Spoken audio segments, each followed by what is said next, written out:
گئی، اور آج ان کتابوں کو صحیح طور پر ثابت کرنے سے تاریخ عاجز ہے، لیکن ایک یہ لا شک اور لا ریب کتاب ہے جس طرح آج سے 1400 سال پہلے مکہ اور مدینہ میں تھی، وہ آج ہمارے سامنے ہے۔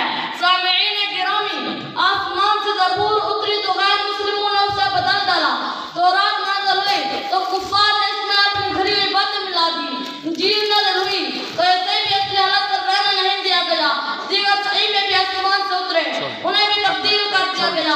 قرآن مجید نے بھی اہل باطل میں رد و بدل کرنا چاہا، لیکن یہ تو وہ کتاب ہے جس کی حفاظت کرنے فرمان باری تعالی ہے، اِنَّا نَحْنُ نَزَّلْنَا الذِّكْرَ وَإِنَّا لَهُ لَحَافِظُونَ، یعنی ہم نے ہی اس قرآن کو نازل کیا اور ہم ہی اس کے محافظ ہیں۔ سامعین گرامی، اب ذرا اسلاف سے قرآن کی عظمت معلوم کرتے ہیں۔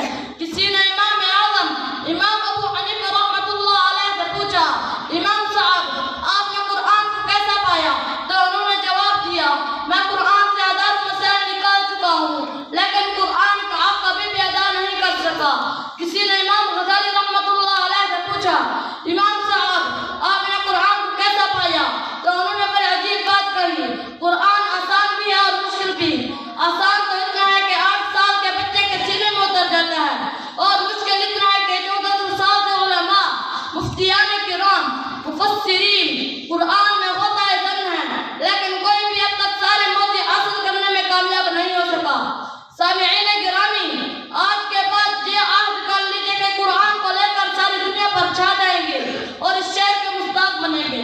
عظمت قرآن کی خاطر ہم جان نچھاور کر دیں گے، عظمت قرآن کی خاطر ہم جان نچھاور کر دیں گے، گر وقت نے ہم سے خون مانگا ہم وقت کا دامن بھر دیں گے۔ وما